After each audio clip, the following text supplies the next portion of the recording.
so much for gracing our event, sir. అందరికీ నమస్కారం. నరేష్ అన్న గారికి దాదాపు 20 సంవత్సరాల నుంచి నేను ఆయనతో సాన్నిహిత్యంగా ఉన్నా. ఏవీలో మొత్తం సినిమా జర్నీ చూపించడం జరిగింది ఆయనది. కానీ ఒక 10 సంవత్సరాలు ఆంధ్రప్రదేశ్లో కానీ ఉమ్మడి అనంతపూర్ జిల్లాలో కానీ ఆయన అనేక పోరాటాలు చేసినాడు. బీజేపీలో ఉన్నప్పుడు బీజేవైఎం స్టేట్ ప్రెసిడెంట్గా social welfare hostels, BC welfare hostels, అదేవిధంగా చెరువు పూడికతీత అనంతపూర్ జిల్లాలో ఉన్నటువంటి చెరువులన్నిటి మీద ఒక పోరాటం మొత్తం జిల్లా అంతా తిరిగి అనంతపూర్ జిల్లా కరువు జిల్లా, చెరువులు పూడికతీత తీయడం వల్ల చెరువులకి నీళ్ళు వచ్చినప్పుడు ఎక్కువ కాలం ఉండి రైతులకి ఉపయోగం అని చెప్పేసి అనంతపూర్ జిల్లాలో పుట్టిన వాళ్ళకంటే ఆ ప్రజల పట్ల ఎక్కువ ఇష్టంతో చేసినటువంటి పోరాటం. 20 సంవత్సరాలుగా అనేక పోరాటాలు చేసినటువంటి వ్యక్తి.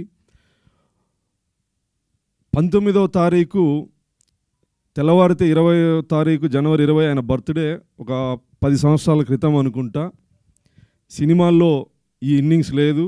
రాజకీయాల్లో ఉండి పార్టీ నుంచి రిజైన్ చేసి బయటకు వచ్చిన తర్వాత ఒక వైట్ షర్టు, వైట్ పంచా, పూర్తి జీవితంలో ఆస్తులు ఉన్నాయి, అమ్మగారు ఆశీస్సులు ఉన్నాయి, కృష్ణగారి ఆశీస్సులు ఉన్నాయి, అన్నీ ఉన్నా జీవితంలో ఏదో కోల్పోయిన వ్యక్తిగా ఆ నైట్ జర్నీ చేయడం జరిగింది నేను ఆయనతో. అప్పుడు షిరిడీకి పోయి వస్తాను, వచ్చిన తర్వాత నా జీవితం మారిపోతుందని ఆయన మాటల సందర్భంలో అన్నాడు. ఖచ్చితంగా ఇప్పటికి 10 సంవత్సరాలు 12 సంవత్సరాల క్రితం. ఈరోజు నరేష్ గారికి ఆ రోజు నరేష్ గారికి వ్యత్యాసాన్ని నేను కళ్ళారా చూడడం జరిగింది. సినిమాల్లో అన్ని సినిమాల్లో సక్సెస్లో ఆయన భాగస్వామ్యం. అదేవిధంగా ఈ సినిమా కూడా సక్సెస్ కావాలని కోరుకుంటూ నరేష్ గారికి జన్మదిన శుభాకాంక్షలు.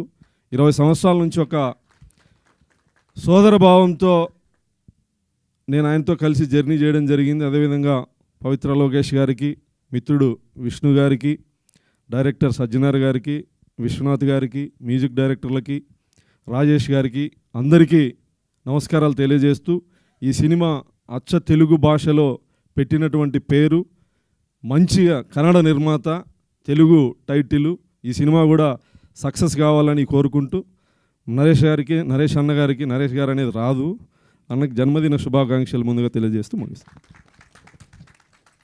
Thank you sir, thank you so much. And ఇప్పుడు మా కెప్టెన్ ఆఫ్ ద షిప్, మా డైరెక్టర్ ఎస్ఎస్ సజ్జన్ గారిని మాట్లాడవలసిందిగా రిక్వెస్ట్ చేస్తున్నాం. ఈయనైతే